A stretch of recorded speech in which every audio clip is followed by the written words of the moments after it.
ma ogtahay in ay ku fikreen reer Yurub in ay daadiyaan biyaha badda 1928 ayay mashruucani bilaabeen isagoo looga dan leeyahay Afrika, Aasiya iyo Yurub in la mideeyo oo hal qaarad laga dhigo iyagoo reer Yurub doonaya in ay xukunka u qabtaan. Haddaba mashruucani halkuu ku dambeeyay ma ku guuleysteen reer Yurub biyaha badda ma la daadin karaan? Su'aalahani oo idil waxaan kaga jawaabeynaa muuqaalkeena maanta. Mar kale soo dhawaaw daawade. Yurub waxa ay ka soo baxday dagaalkii koowaad ee adduunka oo aad loogu baaba'ay oo malaayiin qof ay ku dhimatay. Colaadu waa ay sii socotay waxa ayna ku socotay laba wiji oo kala ah hordhac hub iyo dagaal gumeysi. Waxa soo baxay fikrad mashruuc in badda Mediterranean-ka biyaha ku jira la daadiyo ama la baabi'iyo.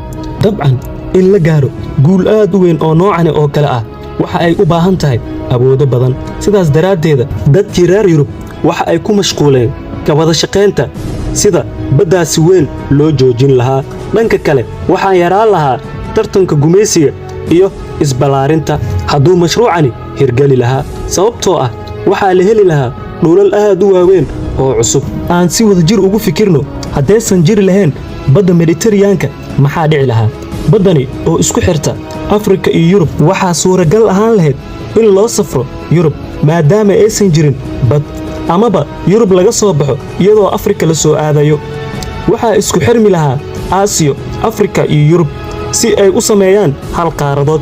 Laakiin ujeedada mashruucu saas muusan ahayn. Fikradda mashruucani waxaa la soo bandhigay 1928 waxaana horkacayay nin Jarmal ah Hermann Sorgal kaasi oo rumaysnaa in badda la xiri karo. Mashruucani waxaa loogu dan lahaa in hoos looga dhigo heerka badda Mediterranean-ka 200 mitir oo u dhiganta 600 cagood amaba 80 sentimitir sanadkiiba muddo 2 qarni ah, kaasi oo badbaadin doono ku dhawaad 600,000 oo kiiloomitir laba jibaaran oo ah dhul u dhigma guud ahaan beedka Faransa. Haddaba maxaa loo bixin lahaa waddankaasi cusub hadduu mashruucani hirgeli lahaa? qaybta faalada inoogu reeb. Mashruucani waxaa loogu magac daray Atlantroba. Mashruucani waxaa hogaaminayay Hermann Sorgal isagoo markii hore u baahnaa 200,000 ilaa 1 milyan oo shaqaale. Wuxuu sheegay in uu ku soo dhameyn doono muddo 10 sano ah. Baddan ayuu doonayaa in uu 10 sano ku joojiyo. Wuxuuna dalbaday 1 milyan oo shaqaale ah. Wuxuuna dalbaday qalab dhisme iyo kumanaan wiishash ah. Fikradani ayaa ku hoos jirtay si loo yareeyo biyaha badda Mediterranean-ka waxaana la soo jeediyay qaab faras ah in loo dhiso. Marka lagu daro biyo xireenka Dardanelles si uu u joojiyo qulqulka biyaha badda madow. Mashruucani sidii loo waday waa lagu guuldareystay. Reer Yurub waxa ay ogaadeen mashruucani dhibaatooyinka uu keeni karo iyo khasaarada ka imaan karto maadaama Turki, Greega, Faransa, Talyaani iyo Portugal uu ka dhigi lahaa meel lama degaan ah. Hadduu hirgeli lahaa sababtoo ah wuxuu ka dhigi lahaa meel daruuro aan lahayn waxaana dhici lahayd nabad guur, halka Afrika ay noqon lahayd meel aad u kulul.